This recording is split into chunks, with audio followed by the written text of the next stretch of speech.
बेटी बचाओ बेटी पढ़ाओ का नारा देने वाली भारतीय जनता पार्टी बिल्किस बानो के केस चुप क्यों थी? वो बड़ी बड़ी बातें करता था, मैं वहाँ बैठूंगा तो ये कर दूंगा वो कर दूंगा। अगर इस सड़क से निकले तो गर्भवती महिलाओं को बच्चा रास्ते में जन्म देना। जनता और मोदी जी के बीच में फाइट चल रही है, गुजरात और देश को छोड़ दो। आप जाके कवर कीजिए, आप मीडिया हैं, आपका फर्ज बनता है कि आप सच्चाई जनता के सामने दिखाएं।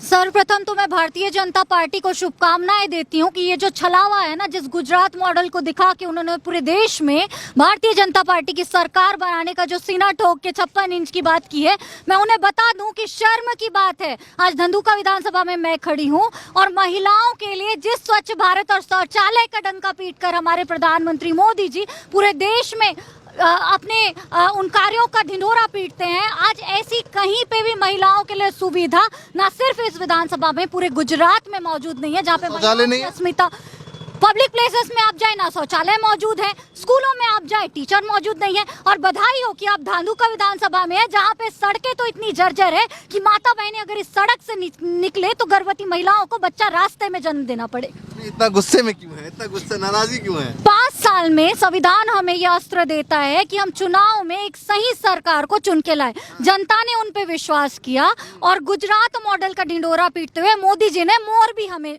जो है गिफ्ट किया। उसके बाद अगर हम तो कह रहे अमित शाह कह रहे हैं कि तो वो तो हादसा है और हादसे पे किसी का कंट्रोल नहीं होता है। तो कोरोना जैसे आपातकाल में जब देश को अस्पताल की जरूरत थी, जब गुजरात के लोगों को सही इलाज, अस्पताल, दवाइयों की जरूरत थी, तब मोदी जी और उनका विकास कहाँ था? जब यहाँ पे महिलाएं अपनी अस्मिता के लिए लॉ एंड ऑर्डर की बात करती हैं, यहाँ पे कानून व्यवस्था पूरी तरीके से विफल है। अरे ये छोड़िए, मैं उनसे सवाल करना चाहती हूँ कि अहमदाबाद और गुजरात मॉडल जो मोदी जी के लिए देश का सबसे बड़ा टैग है, उन्हें ये बताना पड़ेगा कि यहाँ जितनी रेलवे लाइन्स है जिसमें नॉर्म्स है कि रेलवे के फाटक बनाए जाएं, आप जाके कवर कीजिए, आप मीडिया हैं, आपका फर्ज बनता है कि आप सच्चाई जनता के सामने दिखाएं। ऐसे कोई भी रेलवे ट्रैक जहां पे रेलवे के फाटक बने हुए हों, तो मोदी जी इस पोल खोल के बाद आप क्या कहेंगे? क्या ये आपका गुजरात मॉडल है? महिलाएं काफी अहम भूमिका निभाती है हर चुनाव में, और घर पे भी उनका कंट्रोल होता है, वोट पे भी उनका कंट्रोल होता है, क्योंकि उन्हें पूछ कर भैया घर के सभी मेंबर जाते हैं।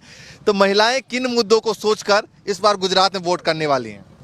मैं आपको बता दूं कि 4 मुद्दे। सबसे पहले महिलाओं की अस्मिता और उनकी सुरक्षा की जिम्मेदारी आने वाले भविष्य में सरकार ले, और इस मुद्दे को प्राथमिकता से महिलाएं उठाने वाली है, क्योंकि यहाँ कानून व्यवस्था बिल्कुल चरमरा चुकी है।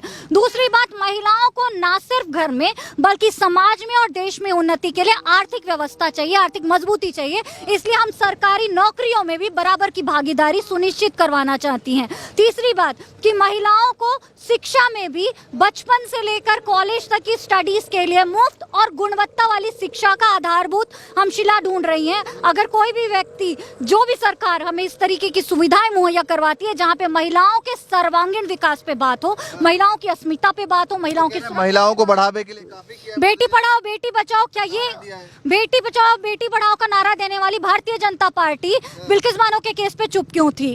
और महिला अस्मिता की अगर वो बात करते हैं तो यहाँ लॉ एंड ऑर्डर इतना विफल क्यों है कि महिलाओं के साथ छेड़छाड़ जैसी घटना पे भी FIR जैसी जो है गतिविधि होने में बहुत देर लग जाती है?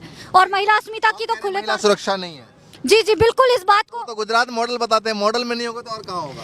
इसीलिए तो मैं कह रही हूँ कि बधाई हो भारतीय जनता पार्टी को, मेरी शुभकामनाएं कि उनके गुजरात मॉडल में इतनी बड़ी घटना हो जाती है। और मेरे जैसी देश की बेटी के लिए ये शर्म की बात है कि बलात्कारी आज सड़कों पे घूमते हैं और फिर भी हम कह रहे हैं कि हमारा देश महान है और भारतीय जनता पार्टी बेटी बचाओ बेटी भैया महिला नारी शक्ति काफी गुस्से में नजर। देश में कोई सुनने वाला अभी है ही नहीं। अच्छा, ये गुजरात मॉडल का नाम देके मोदी जी ने खुद अपना मॉडल बना लिया है। हाँ, अब जनता का मॉडल डाउन हो गया है। उसका एक ही बचा है।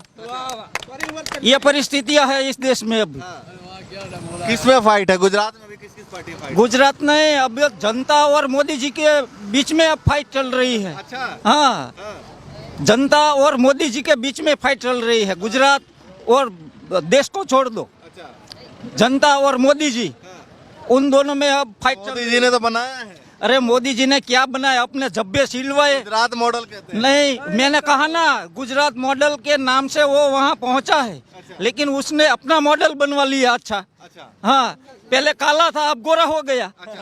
तो ये बताए मुख्यमंत्री भी तो मुख्यमंत्री 2-3 बार आपने रखा मोदी जी को, तभी तो देखा होगा ना, इस बार प्रधानमंत्री बनाया आपने। तभी वो बड़ी बड़ी बातें करता था, मैं वहाँ बैठूंगा तो ये कर दूंगा वो कर दूंगा, ऐसी बड़ी बड़ी बातें की। वहाँ बैठने के लिए 15 लाख रुपए देने का वादा किया, 15 रुपये अभी तक नहीं दिए, ऐसा झूठा है। कहते हैं कि भाई चुनाव के वक्त बोला जाता है देने का कोई ऐसा वादा नहीं था, ऐसा कहते हैं हमेशा। नहीं, उसको सच बोलने की आदत नहीं है, ऐसा स्पष्ट दिख रहा है। कोई बात पे उसके दम नहीं है अभी। वो हिंदू मुस्लिम ऐसी बात करेगा, मंदिर मस्जिद ऐसी बात करेगा, कोई किसको क्या जरूरत है उसकी बात कौन करेगा? ये प्रधानमंत्री है या प्रचार मंत्री है? ये हमें अब सोचने का टाइम आ गया है। ये भाजपा वाले जो अपने कार्यकर्ता है ना, उसको ऐसी पाठशाला में पढ़ाते हैं कि अब हम लोगों को यही करना है। मुद्दे लेकर जाएंगे तो पब्लिक हमें पीछे से मारेगी, इसलिए वो ऐसी बात नहीं करेंगे कि इसको क्या करना है, इसको पढ़ाई लिख के जो डिग्री मिली है उसको जॉब मिलेगी, वो खेडूत परेशान है उसको उसकी कीमत नहीं मिल रही है फसल की, ऐसी बात नहीं करेंगे। वो हिंदू मुस्लिम मंदिर मस्जिद की ही करेंगे। ये हिंदू है, मैं मुस्लिम हूँ, हम दोनों भाई भाई हैं यहाँ। हमारा परिवर्तन चाहिए, कुछ नहीं चाहिए। गुजरात में परिवर्तन चाहिए। मोदी जी क्यों डर गए हैं? क्या एक दिन में 2-3 सभाएं कर रहे हैं? क्यों पब्लिक से डर गए इतना? अभी सरकार चली जाएगी। डर रहे हैं, वो तो कह रहे हैं घर है तो कर रहे हैं। नहीं, गढ़ उसका चला जाएगा इस बार तो नैया पार हो जाएगी उसकी। गुजरात में जन आक्रोश काफ़ी ज़्यादा है सरकार के सामने, क्योंकि जो लोगों के प्रश्न है उसका उकेल आता ही नहीं है। मेरी हिंदी थोड़ी काची है, वो उसमें गुजराती बोले जैसा आता है आप गुजराती लेकर आ जाएगा, इसलिए मैं बोल रहा हूँ। पर कि जन एक आक्रोश ऐसा है कि मोदी जी वहाँ से काफ़ी वायदे कर देते हैं, लेकिन यहाँ कुछ होता ही नहीं है। ऐसा और काफी लोगों ने भेजा ना यहाँ से, गुजरात से प्रधानमंत्री बनाया, इससे पहले मुख्यमंत्री हमने पूरे दिल से भेजा है, बरोबर, लेकिन वो मोदी जी को वहाँ भेजा है, लेकिन यहाँ कुछ नहीं होता है। यहाँ तो दिक्कत ही है, बरोबर। और आपको मालूम होगा कि 3-4 महीने पहले भारत देश का सबसे बड़ा यहाँ लट्ठाकांड हो गया था और कितने आदमी मर गए उसमें। वो इतनी करुण घटना थी, उसके कोई याद भी नहीं कर रहा चुनाव में, बरोबर। तो उसके ऊपर क्या किया ये हम सोचना चाहते हैं। इस बार चुनाव होगा और इस विधानसभा की बात करें, दुमका विधानसभा की बात करें या गुजरात की बात करें, 3-4 ऐसे मुद्दे जल्दी बताइए कि कौन कौन से मुद्दे रहेंगे जिसको लेकर जनता सोचकर बटन दबाने वाले हैं। अरे भैया, धंधुका ही ये किसान भाई ने बताया कि किसान का ही बहुत बड़ा मुद्दा है, बरोबर। किसान की जो भी तकलीफ है, जो पेट्रोल डीजल के भाव है, बरोबर, यहाँ सिंचाई का इरिगेशन के लिए डीजल चाहिए तो उसका ही भाव इतना है, बेचारा क्या करेंगे, बरोबर। ये महत्व का मुद्दा है। इलेक्ट्रिसिटी की बात कर लो आप, बरोबर, उसमें क्या है, तकरीबन 10 रुपये के आसपास यूनिट के भाव पहुंच गए हैं, बरोबर। क्या करेंगे, बरोबर। भ्रष्टाचार देखो, भ्रष्टाचार किसानों का मुद्दा। और जो यंगस्टर है उसके लिए जो पेपर फूट जाते हैं, तकरीबन कोई भर्ती होती ही नहीं। हम बेरोजगार हैं, जब भी एग्जाम देने जाते हैं तो वहाँ पेपर फूट जाता है। कितनी भी मेहनत कर लो, बेरोजगार है, अभी मजदूरी कर रहे हैं। क्या करे दूसरा? कहाँ तक पढ़ाई की है? 12 तक। अच्छा, हाँ, अभी मजदूरी कर रहे हैं। हाँ, अभी मजदूरी कर रहे हैं। क्या करे, बेरोजगारी है, कोई जगह कंपनी में भी जगह नहीं मिलती है। 27 सालों का काम अपने सरकार का देखा है, कुछ तो काम अच्छे लगे होंगे। कुछ काम नहीं किया है, सब बेरोजगार कर दिया सबको।